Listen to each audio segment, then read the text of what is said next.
evening and welcome to the India Development Debate. I'm Tamanna Inamdar and it's been a big news day. On top of the show today, we discuss the Trump administration's latest move after the attack on H1B visas. The next target in line seems to be foreign students. One doesn't understand why this direction of anger at foreign students, but new visa rules now mean that if your classes move online and you're studying in the United States, you need to go back home to attend those online classes. It's led to a lot of rage and consternation. We will try and break down what it means and the impact on students hoping to study in the United States in the next semester as well. We're also going to look at the SOPs now for the hotel industry to open up in various parts of the country. Is it a glimmer of hope for the beleaguered hotel industry, or is it a maze that they have to navigate? That big story also on the show.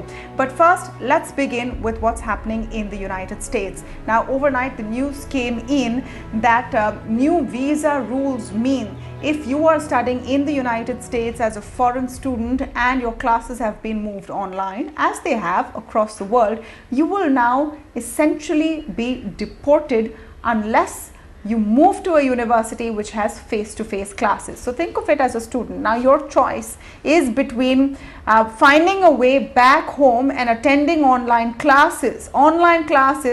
Imagine that if you've paid fees through your nose for a premier institution, you have to go back home and attend it, or you have to possibly risk your health and find a university which is willing to open its doors. Is this because President Trump urgently wants universities to open by this fall? Well, take a look.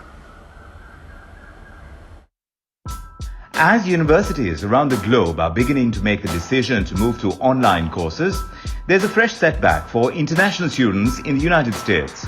The Trump administration has announced that it will not allow foreign students to remain in the country if all of their classes are moved online in the fall because of the coronavirus crisis. The move impacts students who hold F1 and M1 visas. The F1 visa is issued to those who pursue academic courses, and M1 visas are for students who pursue vocational coursework. Several varsities, including Ivy League ones such as Harvard and Princeton, say they may restart physical classes for some courses in autumn, but a majority of the courses are likely to stay online. Chinese, Indian and South Korean students are likely to be hit the most because of this move. According to the Institute of International Education, there were nearly 1.1 million international students in the US in the 2018-19 academic year, making up 5.5% of the higher education population. The Trump administration's latest move is just another that's aimed at immigrants in the run-up to the presidential elections. Last month, Trump had suspended the issuance of new H1B and L1 visas until the end of the year. He also suspended green cards, which offer permanent residency, to respond to the millions of Americans who have lost their jobs amidst the pandemic. Along with the foreign students, US universities and colleges are also likely to bear an economic brunt. Important to remember that international students are a key source of revenue for many US universities. According to the US Commerce Department, foreign students contributed $45 billion to the country's economy in 2018. So while online education is opening new doors to education to many, it's likely to close doors to the American dream for countless international students. With Ananya Pramanik, Vikram Oza, ET Now. So what's the story? Why is the United States going ahead with this move? Is it simply to force universities to open? What would be the consequences of that? And what does this mean? Actually, one section of people that we're really concerned about, what does it mean for Indian students hoping to pursue an education in the United States? To speak more about this, I'm joined today by Meera Shankar, former ambassador to the United States of America. Chidanand Rajghatta speaks with us today, of course, well-known columnist and author. I'm also speaking with Sumeet, Jain, co-founder of Yocket. It's an institute, an organization which helps students do all of their procedures for education abroad. So welcome to all of you, and great to have you on the show. Chidanand, give us a sense first of what's going on. Is this to pressure universities into opening up? I mean, the range of reactions we've seen from educational institutions, the premier ones as well, to politicians have been shock and horror. Yeah, Tamanna, that's just a small part of it. The larger picture here really is that this is a strike against immigration. This is a part of a larger agenda that this administration has brought into office from the time it came in. Like your correspondent mentioned, there are about 1.1 million foreign students at any given point of time. And a number of them, maybe upwards of 50%, eventually, become part of the American mainstream. They go on to get jobs, they go on to become citizens, and they add, it's very well recognized that they add value to this country. I mean, the immigration is the bedrock of this country. And for the longest time, at least 3 years, this administration has been in power. They've tried to whittle down and close every possible route to adding more people of foreign origin or Americans into the country. It's a demographic change that this country is undergoing all the time, which they're trying to stop. Because simply put, if the country changes, if the browning or the colorization of America will result in Republicans never winning another election. So the whole idea is to staunch this, and this is just one more. If you recall, when they stopped the H1B visa and suspended the green cards a few weeks ago, the one thing they failed to do, that's the pro-Trump MAGA crowd, which is actually behind this move. The one thing they failed to do was stop the OPT, which is called the optional practical training for foreign students. Foreign students typically come in, they study here, and the entire coming to America is premised on going into internship and training at the end of their graduation, and then they get absorbed into the work stream. They tried to stop that. That didn't happen. So this is another way to staunch foreign student inflow and eventual immigration of many foreign students. The smaller piece is, forcing colleges to reopen. That's all the small piece. The big piece is really, staunching immigration. Yeah. No, I mean that you put it in a great perspective, because it has to be seen in light of the action on the H1B visas earlier. But Ambassador Shankar, it just seems silly. Why would you cut off a huge revenue source at a time like this? Which government would do that? Why would you not want people to come into your premier world-class institutions by, creating hurdles like this? I think President Trump is playing to a political agenda. Indeed, one of the key planks of his platform during the last election was curbing immigration. And since he's taken power, he has taken several steps to curb both legal as well as illegal immigration.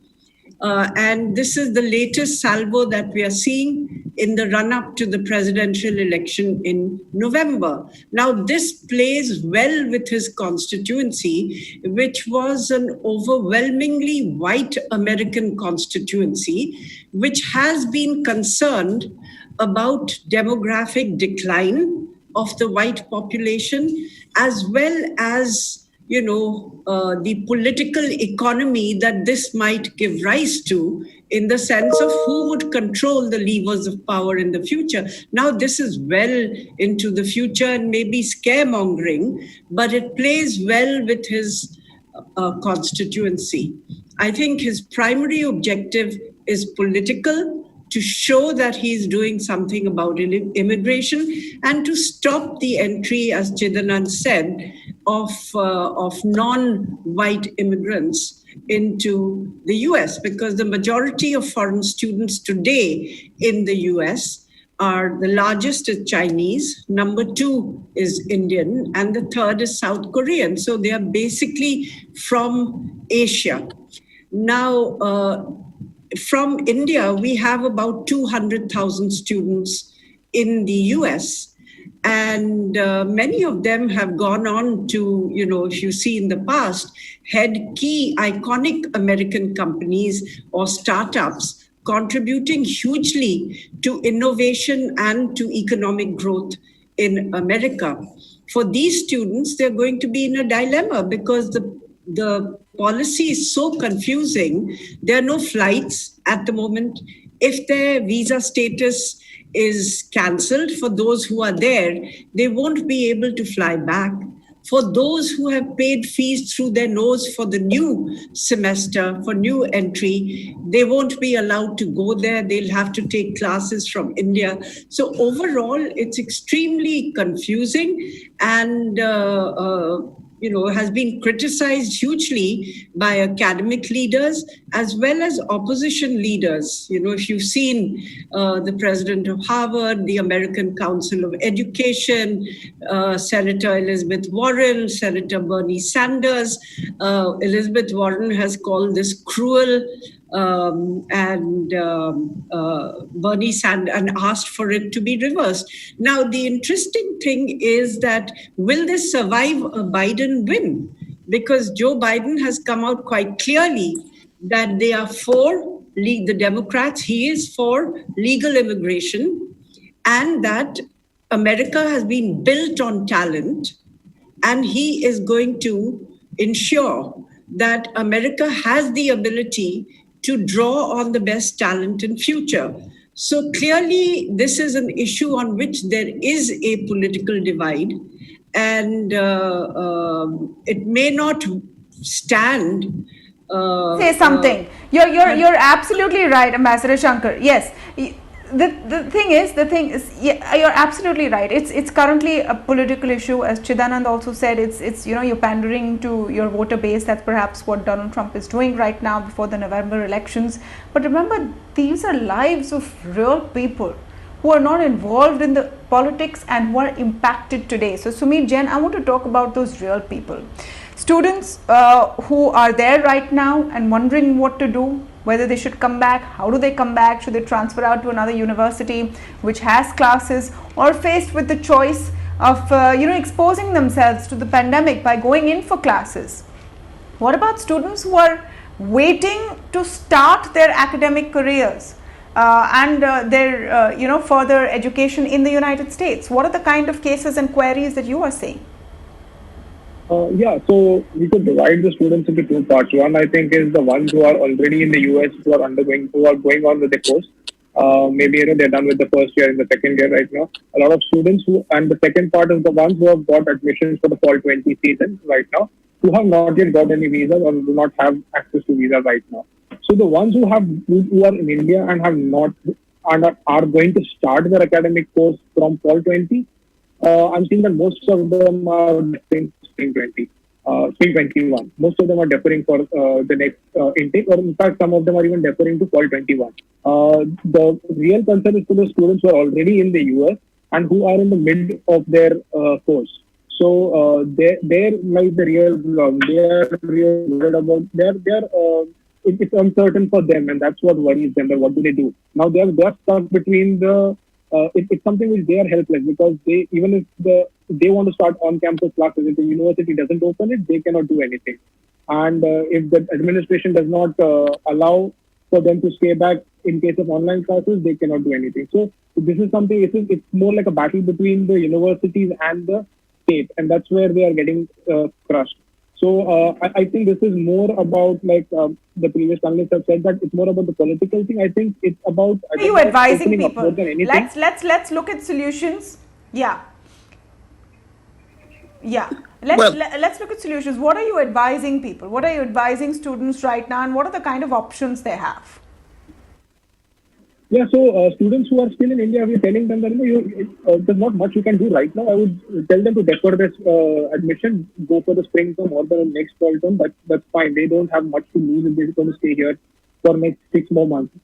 For students who are already in the US, I can tell that a lot of universities are reacting very quickly. So I would tell them to be in constant touch with the university, constant touch with the international students department inside the university, and talk to them. They will be the best people to tell you, guide you on this course, because they are the ones who are responsible for the international students on campus.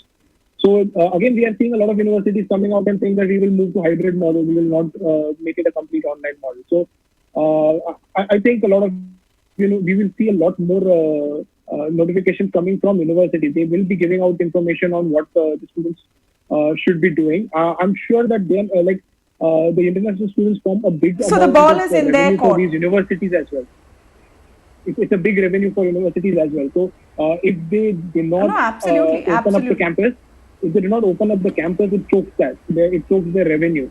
So this is maybe a thing to open up the campuses. That's the most important thing. And also students who are in their home countries or on F1 visa can definitely travel back to the campus as well. That's what they're trying to say. So, that's the interesting thing. For the universities, it's a huge revenue loss because while the basis of this might be ugly politics, which talks about the color of these students, money has no color.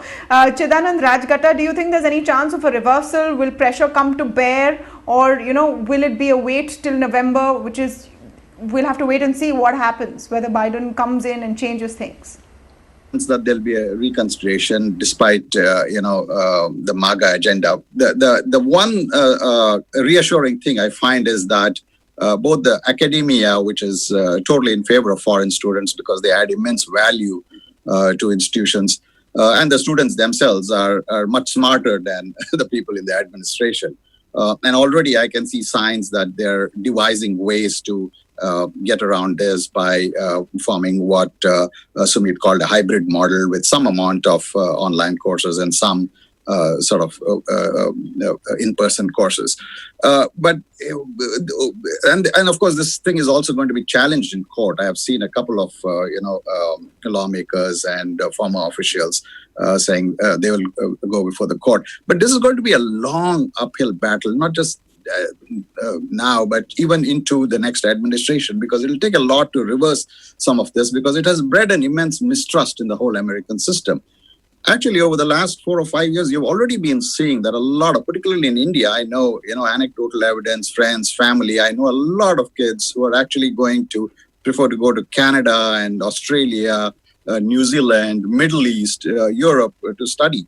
America is becoming less and less attractive simply because of the kind of hoops they have to jump through. And this is a particularly cruel and egregious, move, because as it is, the life of a foreign student is very fraught. There are so many tensions. You're handling so many things. You're jumping through hoops, and to having to deal with more paperwork, the uncertainty. And not even that. I mean, there's also the whole issue of, how do you fly back to India or any place else? There are hardly any flights. There's disruption in international travel.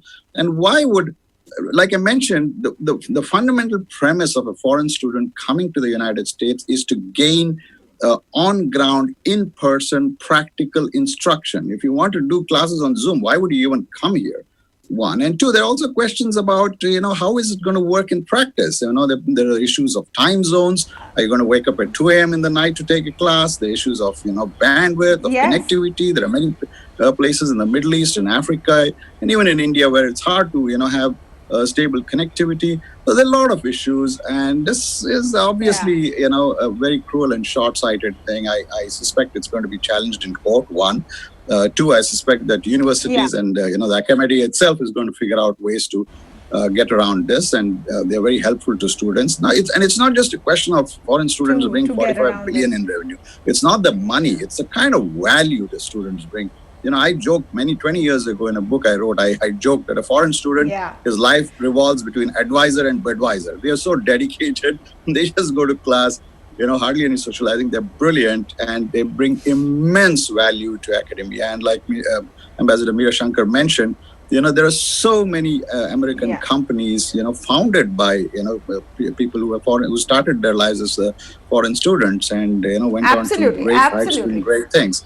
So this is obviously incredibly short-sighted, and I sense that it will be challenged. There'll be efforts to get around it. I just want to get a word in from Sumeet. I just want to get a word in from Sumeet on a very quick word in from Sumeet on the point of students preferring to move to other destinations if America seems unwelcome right now. Have you seen that? Surprisingly, no. Because I'll tell you one thing, that the education is not a knee-jerk reaction that they take. It's a very well thought of plan that they have. They have thought about it for a year. and now suddenly things change, they will not be, they will wait, they'll watch, and then they'll decide that it makes sense for them to move to some other country, or then do they need to wait for a few more months and then go back to this country? Because if you see, like right now, what he said was right, that students are not paying for the Zoom classes. If that's what they're paying for, then they might as well sit here and do it. So this move, I think we could see it as a bright side also. This forces universities to open up the campuses and allow students to again be back in the campus.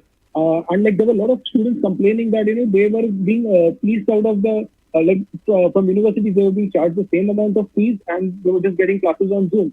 They're not allowed to use any of the university services. So this again, I think, helps for some students to come for them to actually utilize what they're paying for. They're paying for all the they're paying really heavy amounts, and if they're just getting on Zoom, it doesn't make sense. So this move could actually be beneficial. I get what you're saying. I get what you're saying. I get what you're saying. Yeah.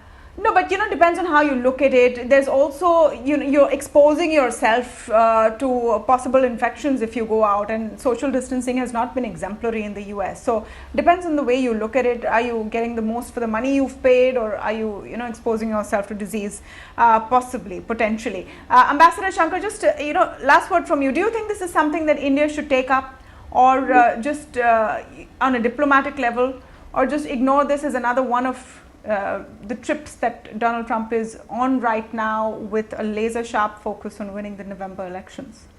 Well, I think we should take it up diplomatically, because so many individual students are being put to hardship, confusion, and they really don't know what lies ahead of them.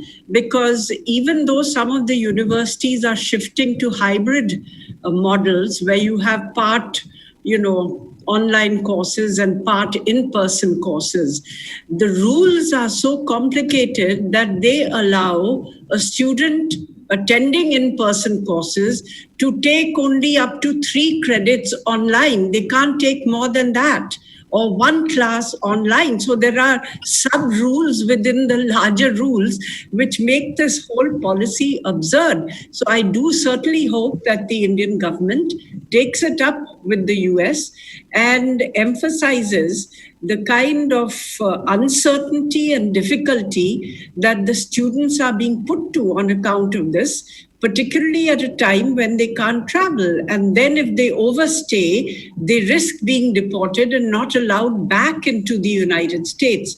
So it's been called a cruel and horrible policy, and that's what I would say it is. Yeah, absolutely.